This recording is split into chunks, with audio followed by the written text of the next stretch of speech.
Hey, welcome back to the day after. Before we continue our discussion with Melanie, I wanted to give you a heads up that the topic of suicide does come up and we talk a little bit about it. And if that is at all a trigger for you, please go ahead and skip this episode and we will see you next time.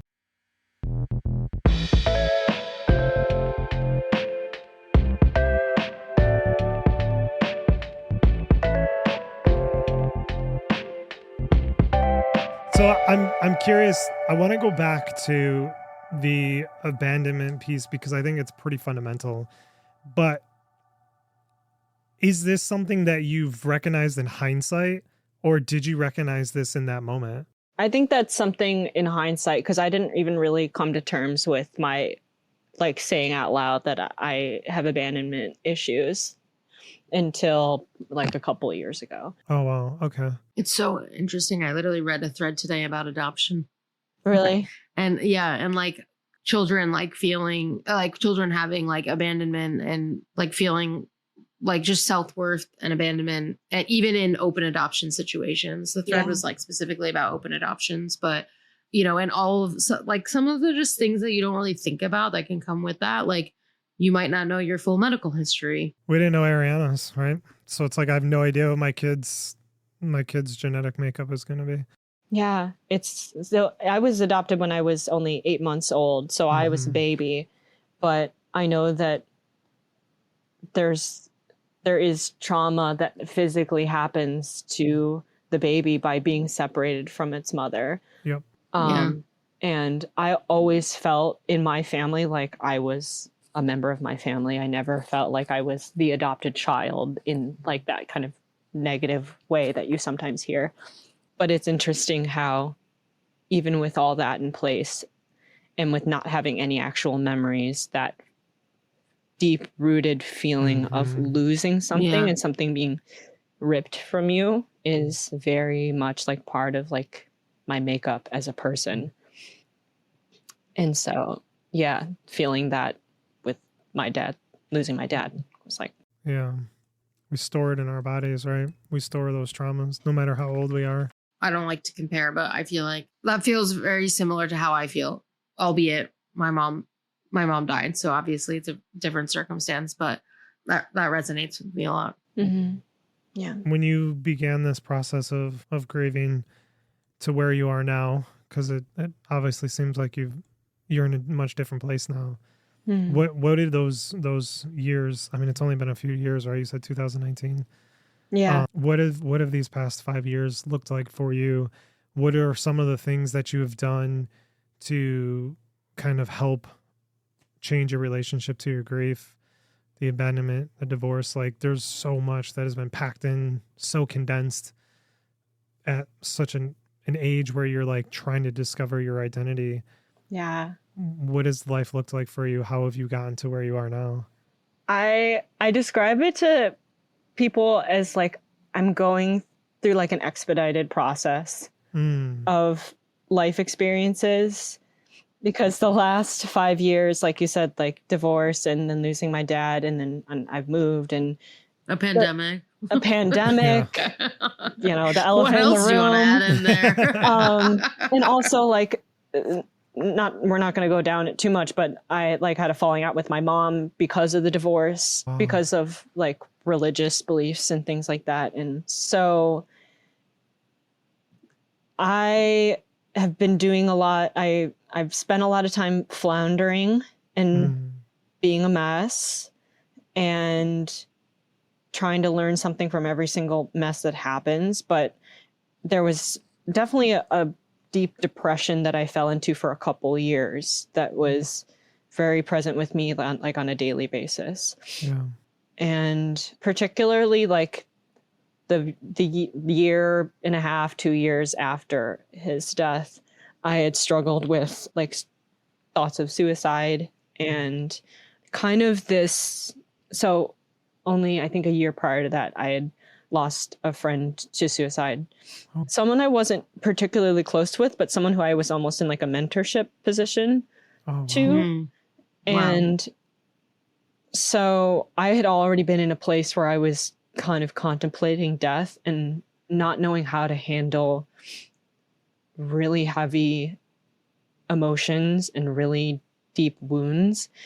And having experienced kind of secondhand their death, was my mind would go to a place where I'm like, there's an escape from the pain. There's a place where we can go where you don't feel this deep, hollow feeling.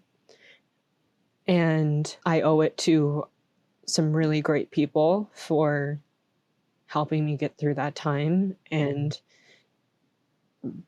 in some ways really just saving my life in a couple instances. Yeah. My best friend Lauren back home, and then Nicole was also someone who were just making sure that I was okay and I was making it through. And with time, I started to go through that process of finding myself, and spent some time disliking what I found. And then in the more recent year, finding a place where I really appreciate and like the person that I'm becoming. And I think that whole journey has helped me with specifically the grief of losing my dad, because I feel like I'm becoming somebody who I would be proud to like introduce him to. Oh, that's amazing. And that I'm embodying the things that he believed in. My dad was a very generous and empathetic person and very compassionate. Something that I feel like I try to hold on to from his example as much as I can. And I used to be I still sometimes am, but I used to be very harsh on myself for emoting any kind of feelings of weakness. I'm using air quotes because like there are certain feelings and emotions that we equate to being not strong and not being able to handle certain things. And becoming more in touch with my emotions and learning how to appreciate the jobs that they're doing and the roles that they play in my own existence and my own experience has helped with that. But yeah, I feel like I'm tangenting, and no, that's great. Really it's definitely want to take a moment and just, thank you for being so vulnerable. I know that stuff can be very hard to share. I resonate with so much of it and kind of the experience of my life.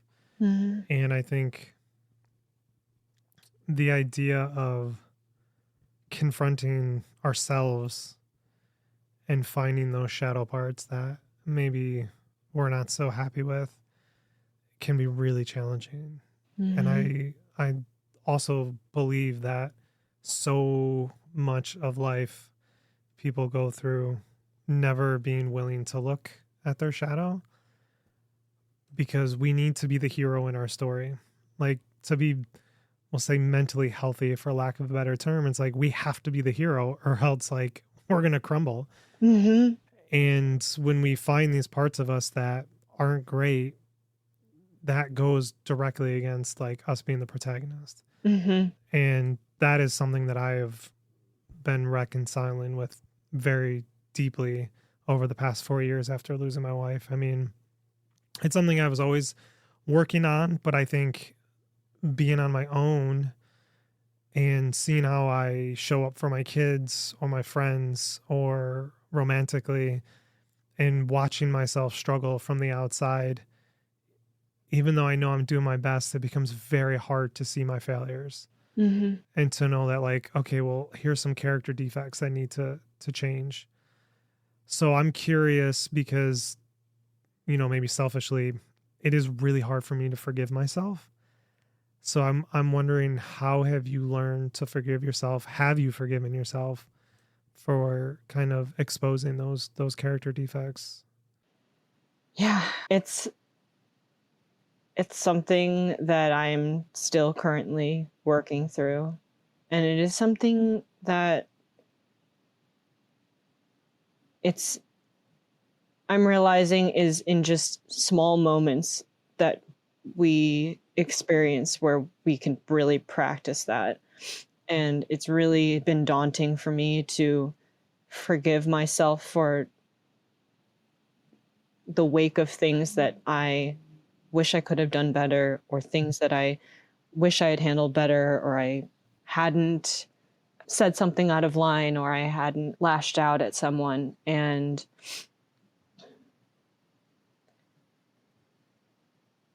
I honestly really believe that the way that we feel both about ourselves and other people are so incredibly linked that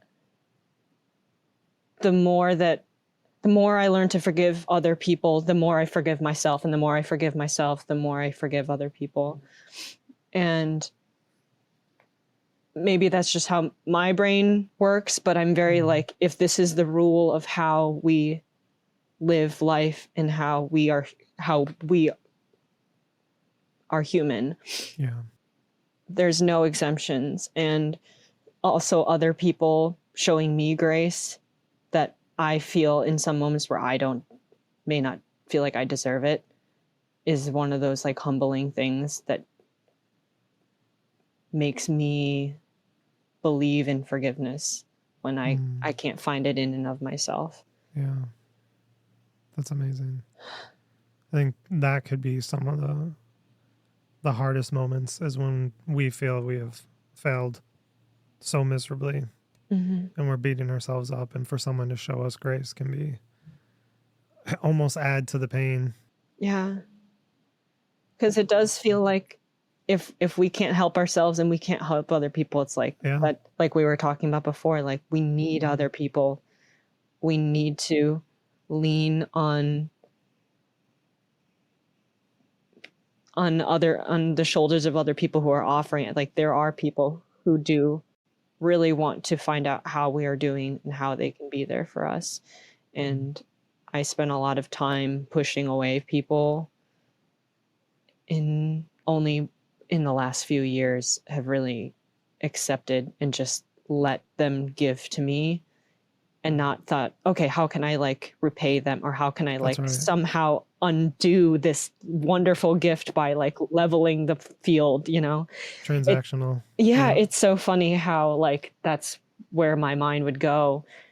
And all that does is really rob how beautiful their gesture is. But I think that comes from like a deep sense of like worth. And if you don't feel like you deserve that gift, you're going to try and do something to make it cancel out. Yeah, that's right. Yeah, because we become unwilling to accept it because we don't feel we're worth that gift. Yeah. And then we tend to want to just pour as much as we can into other people to find be like, see, there. Yeah. I am worthwhile, but that lasts for like a minute, and then you're like, fuck, I gotta do that again to feel worthy again. Yeah, like and it's just this I don't know cycle. if I'm a good person, so I'm gonna like exhaust all of my efforts to like prioritize everyone else to kind of, like you said, build back up that idea of self in your head where you're the hero or you're the good person. And that's also something that like in hindsight, looking at like growing up and like being raised by my parents, the more that I understand just how human and how flawed my parents are is how flawed and imperfect I am. And every single one of us is just, we're bound to fail multiple times. Where it's inevitable that we are going to fail, but being vulnerable in that failure is truly our saving grace. Damn. That's some fucking wisdom. CJ's gonna go marinate on all the wisdom we've shared with him tonight. I that's fucking awesome. I think that's it's like, I don't know where exactly else to go. It. Well, it's just there. Like just being vulnerable in the mistakes is like, I haven't heard it put in those terms before, but I think it's the crux of the beginning of us being willing to forgive ourselves, because I think forgiving ourselves is that vulnerability and that willingness to say, I still love me for me, even in my mistakes. Yeah. And that, like, that's what's one of the biggest struggles for me, especially if somebody else is involved. If I've done something that, regardless their opinion on it, if they're like, it's not that big of a deal, but I view it as a big deal, or if they do think it's a big deal, it gets really hard to forgive myself when others, if I do something that just fucks me up, whatever. But if it's involving other people, it's fucking devastating. But yeah, you're right. I think that we have to show vulnerability in those moments to ourselves. Yeah. And I think like what you said about it involving other people feeling so much more like, maybe crippling is dramatic, but I feel like it feels that way because we can't control in the end how they feel. We can't control whether we really make it up to them or not. It is up to them. And being vulnerable is about letting go of that control. And kind of circling back to the whole conversation of life in and of itself, like we aren't in control of anything. And I think one of the more broad things that losing my dad and going through the last 5 years has taught me is that trying to fight for control is not where I should be putting my energy. Wow. And that it's in appreciating the love that's shown to me, showing love and grace where I can, and accepting that there will be times where both parties don't do a good job at it. Yeah. So I think you answered this, but I'm going to ask anyways. There's the idea of us swimming in our grief, and then trying to find our way to shore. So we can observe our grief, we can hold our grief, but we're not stuck swimming in it. And getting to shore, metaphorically speaking, is a little bit different for each person. So for me, it's finding the present moment and finding the love and the appreciation in the moment, because that's the antithesis of what grief has presented in my life in unhealthy ways. So frustration, anger, not being able to accept that like this is my life now, and wanting so desperately to have my old life back, even if it wasn't right. What for you is bringing you to shore in your life? And like I said, I think you've answered this, but I'm curious the perspective. I think part of what has brought me to shore, whether I was conscious that I was swimming that way or not, has been the ways that I've been able to find meaning past what I've lost, which feels like, instead of trying, I don't know, I feel like I'm going to botch what I'm trying to say, but like in that moment where you lose somebody, and where I lost my dad, like I felt like he existed up until this specific point. And if I wanted to hold on to him, I had to stay there, or I had to rewind and think back into the past, and I had to live in the past to hold on to him. And life, for better, for worse, does keep going after we lose the ones that we love. And that current sweeps us away from that original point. And I think that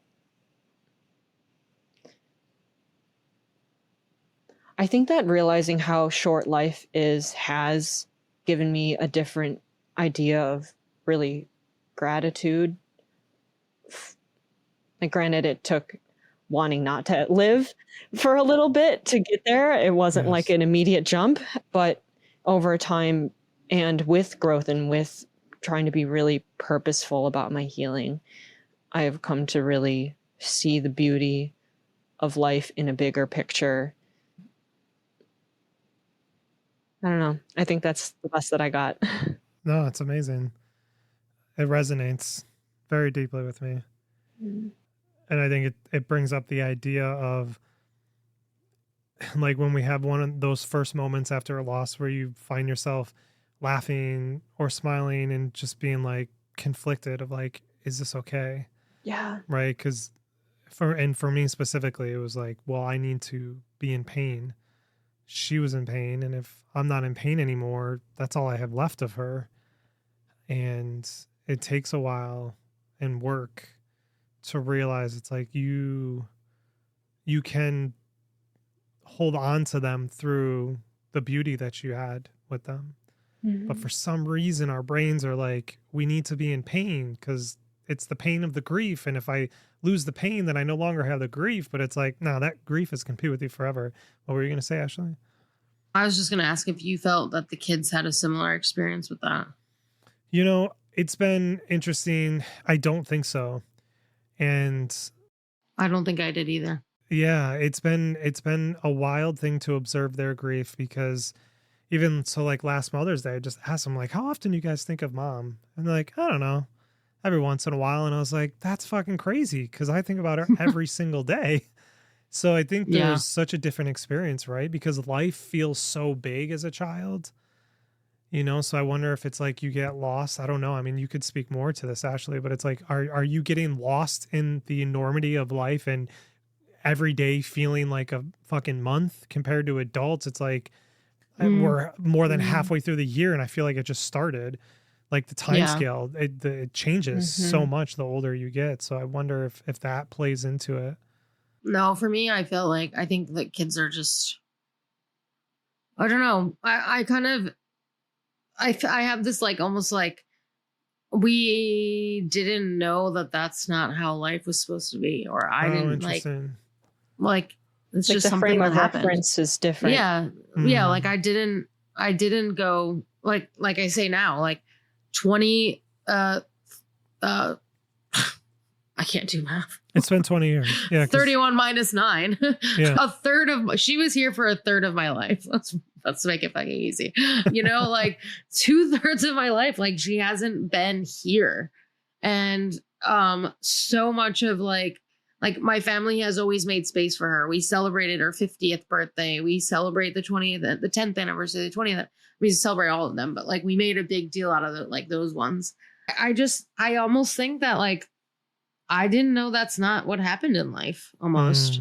Like she was sick from like honestly as long as I can remember. Like you didn't get to build up the foundation of your whole life yet. Yeah, I built the foundation of my whole life on a premise that like moms get sick and like parents get sick and parents die.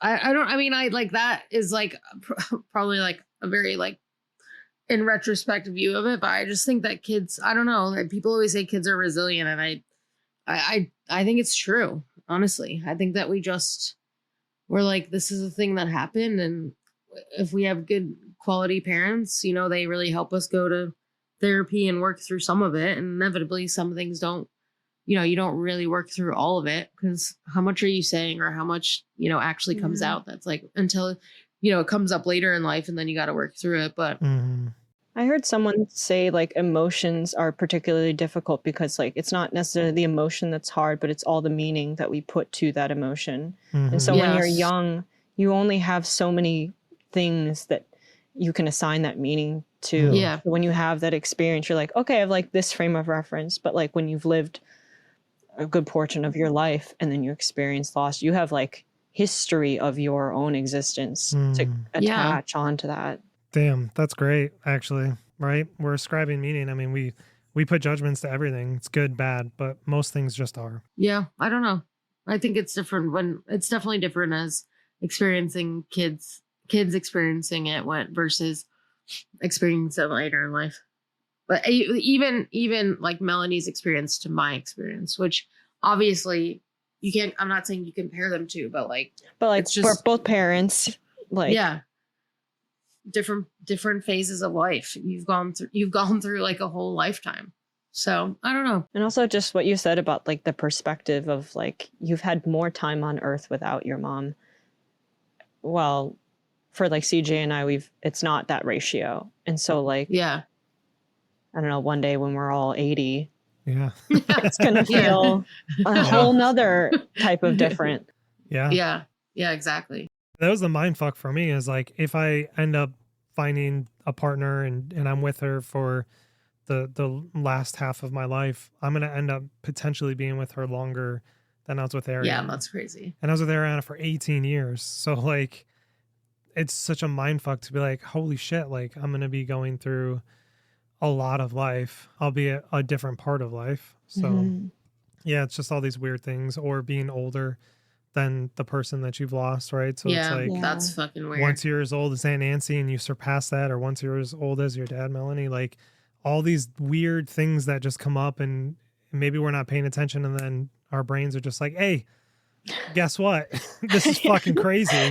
And just like, oh shit. All right, here's a new thing that I got to process and go through. Yeah, I think that's, for me, I'm on the start of that. Yeah. Of it kind of being in a weird, and now I'm gonna be older than her come January, older than she ever was, I think. And I might be a mom. I can't, there's no crystal ball, but I might be a mom on Earth longer than she was. But I don't know. In experiencing death, I count myself lucky that it happened when it did, honestly. Yeah, you've mentioned that before. Like, which is, I mean, I don't really like saying that in the sense of like, oh, I can't imagine it happening later, but I know I would get through it, but I don't know. I feel like not having the frame of reference of like my mom on Earth for 20 years versus 9 years. I have a question for you, Ashley. Do you feel like, because you had talked about how you kind of, you have a fear of like losing people, at least in relation to like having lost your mom. Do you, I know that people have either like a really anxious attachment to things because they're afraid of losing it, or they have like an avoidant where they're like, this is going to go away, so I don't want to get attached. Like, have you experienced feelings of either one of those, or both of those, or both? Yeah. It depends on the thing. It depends on the thing, genuinely. Probably more like avoidant with friends, and like a little bit more anxious in terms of Nate, but not tons. Probably like still like in the middle. Because like your there's dogs, you're like, yeah, I know. It's just the dogs. No, well, because like, so I mean, I definitely need to look into like that, like psychology versions of anxious attachment, and not the fucking TikTok versions. Yeah, because when like a lot of like TikTok videos or things that I see and that stuff, like I don't have like a lot. I have some like anxious attachment, like some of the characteristics, but I don't have a lot of like what I would say are like the more severe things of anxious attachment. Like I don't have like a fear of like people leaving me because I'm not worthy. I just have a fear of like literally they're gonna get hit by a bus and be killed. Like if they, like if I don't hear from Nate in a while, and also he's in the military, so that doesn't fucking help. I'm like, did something happen to him? So it's not like, oh my God, I'm worried he's going to leave me kind of thing. But it still, I guess, is like anxious attachment in a way. Yeah. And that's why I said like feelings of it, we people like to label like you're either this, you're either an anxious attachment or you're an avoidant. And I think we experience like a lot of things. Yes. I'm definitely a little bit of both. Yeah. I think like I do have like I have great friendships. My best friend since high school. I've been friends with my, since high school. And my coworkers, like I always have become, I'm the type of person that like, I become very close friends with my coworkers and like, they know a lot about me. I don't like have like I don't cut that off kind of thing. But there is probably a little bit of a part of me that's like, I'm going to like not get too close. Oh, wow. So that like, if you die, I'm not affected, but obviously I will be affected. You know what I mean? Like there's a little bit of like, there is still a little bit of like, I don't get that close, I guess I would say. I have a feeling of that. I don't actually think that people perceive, I don't think that people realize I have that. Let's put it that way. It's funny that you say that because I feel like I also have a bit of both sometimes, where it's like, I want people close. I want almost like I want to keep an eye on them, not in like a way that I think that they're like we're gonna do something, Right. but like Yeah. I want to see them and have them in my sphere in my life. But if I have them too close, the loss is going to feel so much Yeah. greater. And so it's like I can have you. I describe it a lot of the times like need to have you at like an arm's length, and like with time, sometimes I'll let people will either I'll let them in, or just like time does the thing and relationships build and they seep in. Yeah. But there is always kind of like that, like I don't rush in and grab on to people. Or even like not even just people, like just the emotion of feeling happy or feeling content or feeling like things are going well. I feel like that has been affected as well, where it's like if things are like going to go well, like who knows, like tomorrow things might not go well, you know. Fear that the other shoe is going to drop all the time. Yeah, the shoe dropping. Yeah. Impending doom. I think. Yeah, I feel like I get that in some. Maybe not as much, but I have always found it very interesting that people always tell me that I am very blunt. And I don't actually feel that about myself, in the sense that I don't, like, when I would describe someone as blunt, I would describe them as like saying things like at the wrong time, or like in the wrong tone, or with no empathy. And I think people label me as blunt because I don't like sugarcoat things, I guess, but it's not, I don't sugarcoat things. Let's say I don't do it without empathy, or I feel like I don't do it without empathy. And I had a friend who has like a lot of anxiety. He's very kind of open about it, but you know, he said to me, he's like, are you just a very empathetic person, or do you have anxiety? And I was like, oh my God, you're like the first person that's told me I'm empathetic. Like, thank you. But I feel like there's something in that, like, I don't like gray areas. Like, I just like to know how things are so that I can just prepare myself, which is probably a little bit of like a control element too in there. But like, it's not, yeah, but I mean, I guess, yes, it is, but it's not in the sense that I need everything to be like down to a T and it has to go this way. And if it doesn't go this way, the world is going to end. No, it's just like controlling the outcomes, being prepared for the outcomes so you can feel some semblance of control to handle what's going to happen, even though we really can't. We can prepare and prepare and prepare, but we all want to feel ready. And we all want to feel, no one enjoys feeling out of control. I don't think. No.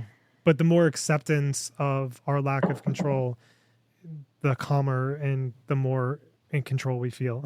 So it's a paradox that we have to hold in our head of like, we don't have control of our life. We can certainly try to influence things by the choices that we make, but then, you know, if you want to get real philosophical about it, it's like our genetic makeup is going to also kind of move us in certain directions and make us more prone to certain things or interested in certain things. Like, I don't know that we can just wake up and choose to do anything that we want. I think we are a little bit more inclined to do things or act certain ways or go through things. And then you have the life experience, right? The nature and nurture that's going to influence that as well. But that's true. But yeah, so it's interesting. I think it's an interesting thing to kind of dive into, of like, what are our attachments? What were they pre-death, pre-loss, and what are they after the fact? I'm in a group for widows, specifically a dating group. It's almost like a support group, and it's interesting to see some of the commonalities that we all have, and it's been a bit reassuring. But my attachment style has morphed and been enhanced to a different degree after post loss. So I think it's something to take into consideration. But I think the alternative, if we go too far down that road, is we make everything pathological, and that can become dangerous as well. Instead of just being like, hey, it's fucking life sometimes, and it is what it is. Oh my God, that's my favorite saying. right? I Yeah. say that all the time. I say it is what it is all the time. It is a lot. I think there's a balance, but we certainly don't want to make every thought, every action pathological, because Yeah. sometimes it just Yeah. like Yeah. we reacted, we didn't react, we did this, we didn't do Yeah. that. Let's let it go. Now, I'm That's why I speaking need to get off direct social media. experience. Yeah. Yeah. I was like, Like- that's why I need to get off social media, because it's like, oh, Yes. you're anxious attachment, you Yes. have high Mm. cortisol, and I don't know what else is wrong with you, but Oh. today, but Because something. everybody's selling solutions, and sometimes Yeah. there is no solution other than here's an awareness, but like, do Mhm. we need a label to it? Maybe not. I mean, I'm speaking for somebody who was like obsessed with therapy. I actually had to stop because I got into this trap where every fucking thought became pathological, and every week I'm like breaking down to insane degrees, and then I was like, what am I doing? Like, Yeah. this is not okay. It's a tool to go into and say, Yes. here's a specific thing I need to work on. After that, get the fuck out and like live your Mhm. life, integrate. Oh, and, yeah. Yes. You know? If you're with a therapist more than like X amount of time, they're the wrong therapist. Like Yeah, if was, they're I not feel pushing like, you out. Yeah. no, like I remember, I think my aunt was telling me about a podcast that was talking about that. Like a therapist was literally saying that, like, I need to help you get the tools you need to like solve the problem Right. at hand, like what Mhm. you're experiencing. And yeah, I mean, I think that's a very interesting perspective, CJ, on. Especially coming from me, like I think last year I had 3 therapists, different modalities, because I fucking love it. It's like, to me, the inner world is the most fascinating thing on planet Earth. But If I But- had 3 therapists, I would go insane. but like Like, it I was would go. so profound and amazing to have these experiences. But the problem is, like, this is the trap with, and specifically with grief. Grief never goes away. Mm. So Yeah. you almost feel like, well, I have something to work on. It's grief, and it's impacting all these different areas of my life. Where if it's like, okay, I have anxiety, or I have, you know, some specific diagnosis, you're going in, you're working on it, you get the Mhm. tools, and you get to a place where you're like, okay, I'm going to stop for a while. Maybe you go back. So I think that Yeah. could be the trap, right? Yeah. Where it's like grief is always persistent. So you feel like you always have something.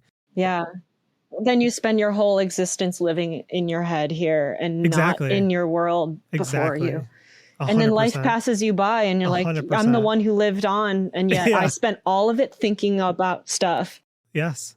Yeah, without a doubt. So I don't want to keep any longer. We have kept you a very long time. So Oh, it's okay. It's flown by. before we let you go, if you would like, we would love to hear maybe one of your favorite memories with your dad. This is like one of my earlier childhood memories with my dad. So I'll share 2. One is like, Yeah. one is very lighthearted. One of my earlier childhood memories with my dad is we had a hardwood floor in our living room, and he would put a pillow down on the floor and I would lay my head on it, and he would just shove, like Oh, that's push me and it just send me Yeah. across the floor, and we would fly, and then we would laugh and go again, and then we'd run back and then do it over and over and over again. We never got tired of it. So that's probably one of my favorite Mm. memories as a little kid with him. And then the other one is one that is really special to me. It was when I was in high school and I was dealing with a lot of difficulties with my relationship with my mom. Mm. And I wanted to leave home. And so I was making arrangements to go and move in with a friend, get some space from that. And I ended up spending the day with, I went to the library because I'm like 16. I don't have a car. Like, where am I going to go? And like, I'm going to walk to the library and just figure out my life from there. And so I'm in the library and I call my dad and I'm like, Dad, like, I don't want to be at home anymore. And I'm going to go stay at like John's family's house. And he's like, okay, well, like, don't like make a rush decision here. Mhm. Like, why don't you just spend the day with me? He didn't try and talk me out of it at all. He was just like, come spend the day with me. And I ended up spending the whole day with him, just running around doing errands and just getting to be with him.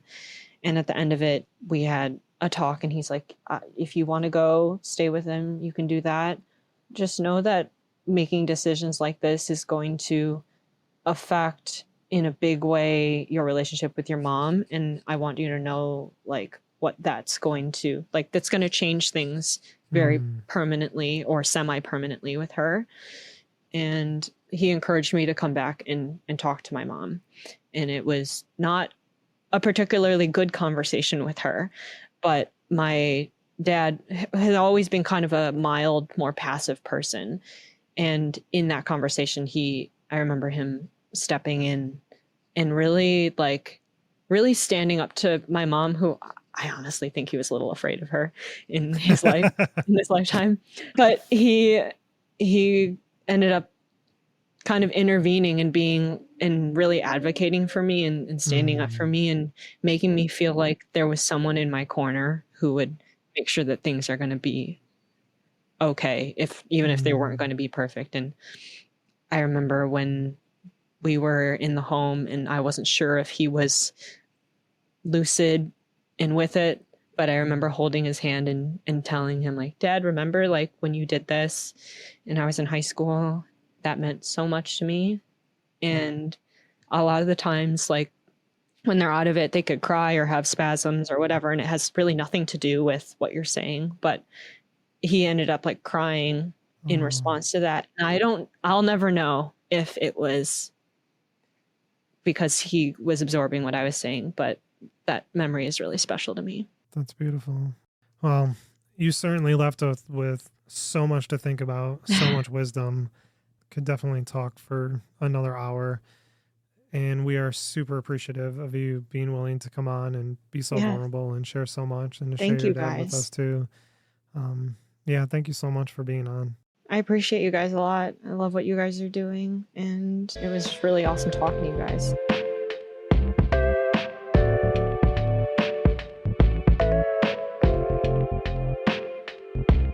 Thank you for listening to this episode of The Day After. You can find this podcast and more at our website at www.thedayafter.com. If you enjoyed this episode, we'd really appreciate if you could take a moment to leave us a review wherever you listen to your podcasts.